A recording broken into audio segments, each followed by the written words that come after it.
and welcome to NewFilmmakers Los Angeles. My name is Danny DeLillo and we're here at the South Park Center. I'm here with the co-directors Tim and Andrew with their movie Man vs. Snake, The Long and Twisted Tale of Nibbler. Let's take a look at a clip. What's the big deal? He's got 700 million. Well, it doesn't matter what he's got. When he's done, I'll just wipe it off anyway. There are millions of people that can't score 10,000. The billion on Nibbler was one of the 7 summits. The first billion-point game was going to take place. Like Everest, you knew it could be climbed. 10 million to go, half hour to get there. Highest score ever recorded on any video game ever. I can't believe I'm going to get it. 1 billion points on Nibbler. He got 1 billion points on Nibbler. What the is Nibbler? Listen, guys, thank you so much for joining us today. It's a real pleasure. For those that haven't seen your documentary, tell us a brief synopsis of your film. All right, well, it's the story of the first billion-point video game and the ongoing quest to score, set a new world record on a video game called Nibbler. And what happens is, back in 1984, a fellow named Tim McVeigh, on one quarter, played for 2 days straight in an arcade and set the highest score ever on a game at that time. 25 years later, he finds out his score has been beaten, and he goes on a quest to recapture the glory. It's a truly fascinating story. It's kind of one of those stories you almost expect not to be true and actually is. I mean, honestly, this must have been an incredible experience to sort of like go and find the people to make this film again. Now, you had quite a bit of a journey in actually how you discovered it, which I find fascinating as well. Tell us a bit more about how your journey was into entering this, making this documentary. Yeah, well, I always say we're accidental documentarians. We kind of stumbled across this story. Yeah. We had an arcade cabinet that emulated all these games from the classic era, and we just discovered Nibbler and started competing on it. Yeah. And, we were on Battlestar Galactica. Right, yeah. it was during Battlestar Galactica. We were editing that show. And Andy found this game called Nibbler. I'd never heard of it, and I was terrible at it. And I'm very competitive. We both are. Yeah. And so I took to the internet and just Googled this game I've never heard of, and this picture of Tim McVeigh, and there was a celebration for Tim McVeigh Day for history's first billion-point video game score. Wow. And so I just put it on his door as a joke, just to see it, because I was just, I was totally surprised.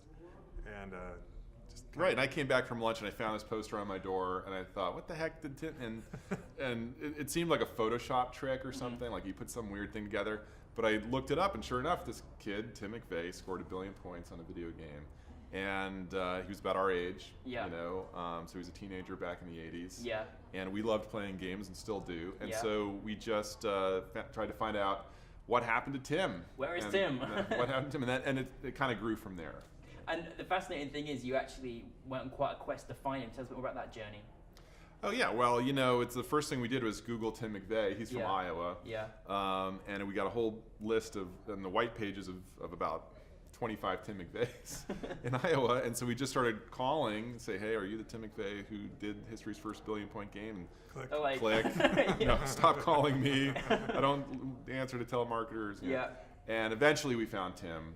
Amazing. And he's a sweet guy, and he agreed to let us come out and interview him over a weekend, and we did that. And then we found out that he wanted to pursue the record again. And we thought that's going to be a great story. That's a great story. I mean, this kind of was quite a journey. You've spent quite a few years, working on this. And what I love about it is kind of it evolved into that, which was great as well. And then when was the point when you sort of suddenly said, right, that's it, I want to make it again? And was that the point when you thought, right, we've got a real good story here? Oh, yeah. I mean, we were going to do a short sort of just YouTube piece about history's first billion-point game, which we thought people didn't know about. We hadn't known about it, just to share with people. But yeah, when he said, I want to go for it again, and here's a middle-aged man trying to do this thing, recapture the glory of his youth, and it's going to be really hard. I thought there's some inherent drama that's going to come out of it. So. And he's a really fascinating character as well, and all the other people he had in the documentary are really good. You really are accidental documentary filmmakers, aren't you? Really, it's sort of stumbled across this whole feature. What were some of the biggest challenges for you in making the film? Well, I think we faced a lot of challenges that most filmmakers face. It's time, it's budget, trying to figure out how to pay for music and pay for animation, all these things. There were also, there were other things that didn't go our way when we were shooting, and that really set us back in the story that we thought was the way things were going to turn out.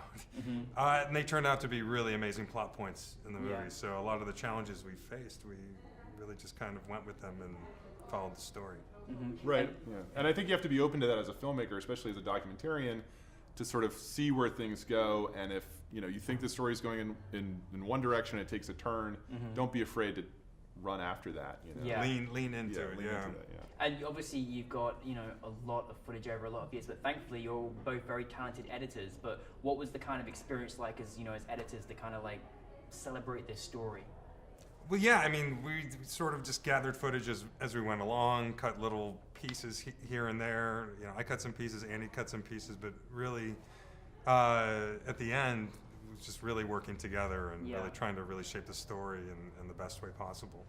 And he really, he had some true followers, real people that were watching him and live and just supporting him over the years.